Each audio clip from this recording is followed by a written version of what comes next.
Well, joining me each Thursday is National Senator and frontbencher Barnaby Joyce, the former Deputy Prime Minister. Barnaby Joyce, thanks for your time. This treaty or agreement the Victorian Government has already signed with an Aboriginal Land Council in northwestern Victoria. Your response, and particularly bearing in mind the claim asserted there that the Aborigines should have, this Land Council should have some control over taking water out of rivers, for instance. Well, it completely reallocates power in Australia, and that's just one of the things that we have such a concern about. Australia, by its very nation and by its very nature, is a nation that's egalitarian, and people are treated equally.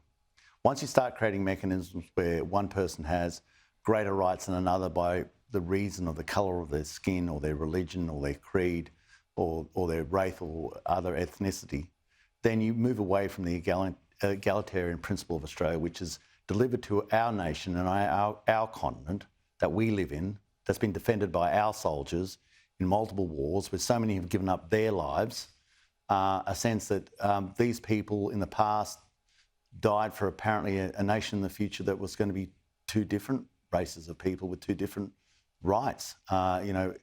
Respect we pay is to those who have stood in front of a gun at the dangerous end and defended our soil.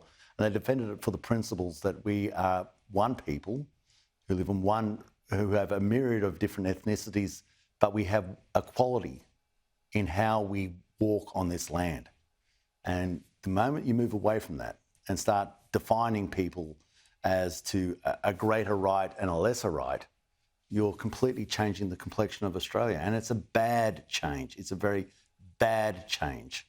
And so when you say water rights... Well, it changes completely the nature of democracy, Barnaby Joyce. It changes the nature of democracy. 100%. If we have a debate right now, we can't decide what to do, put up to a vote. If 50% plus one of the people want this, it happens. But here we've got a model where 3% of the people say no, they can stop the other 97%. I mean, that's at least great. It's a draw. I mean, this is just undemocratic. The Prime Minister, though, and this. Sorry. There you go. Well, the Prime Minister, though, is saying that the opposition, you guys, deliberately confusing two things here: the voice to Parliament that we're actually going to be asked to support in a referendum this year, and then things like this treaty, which the Indigenous Australians Minister said today won't be worked on until after the voice. Are you being unfair? Are you confusing the two things? No. The Prime Minister is not telling the truth. At the Garma Festival last year, he said that he would deliver the Uluru Statement of the Heart in full, ladies and gentlemen. Listen to me, in full. That means the referendum, the voice, treaty, Makarrata, call it what you like, treaty and truth-telling. He said he would deliver it in full. And if he now says something else, he was either lying then or lying now. Make up your mind. I'm going to give more prescience to what he said then. And of course, if you're going to have a treaty, you've got to have a treaty with somebody and somebody enacting its process in that treaty. And might I suggest that's probably the voice. And this will enshrine two different Australias. And, and they should be coming on your show, Andrew, and having the debate with you. I went on Q&A the other night. I'm going to go on The Point, which is, a very pro-yes position. If you believe in what you stand for, then you go before all forms of media and spruik your stuff. You don't just pick and choose where you go. And the Australian people, it's not about going out to the bush. I live in the bush. I live in Dangalmar, which is an Aboriginal term, as Weerbonga, as Limbri, as Mulirindi, the Goomeri people, Anawan, Burrundangi, Dungari. I don't have to go to Garma. I can go home and I get a pretty good understanding of how Aboriginal Australia works, because I grew up with it and I live with it and I'm very proud of it. And to this day, I live with Aboriginal people. I'm very proud of it. Don't need to go to Garma.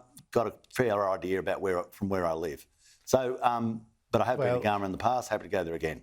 But he's not being truthful. Well, the Garma is not the be-all and end-all. This BS, this absolute BS. He spent $900,000, ladies and gentlemen, $900,000 on the treaty.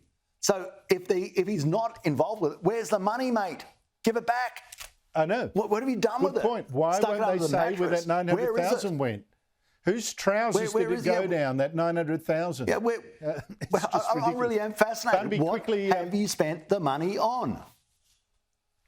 They won't tell you. They won't tell you. I think it's a disgrace. Barnaby Joyce, quickly, while I've still got time, to that other Labor agenda that I predict also will end in disaster, either for Labor or for the country or both. Each week, I really should have a doomsday clock up here behind me, you know.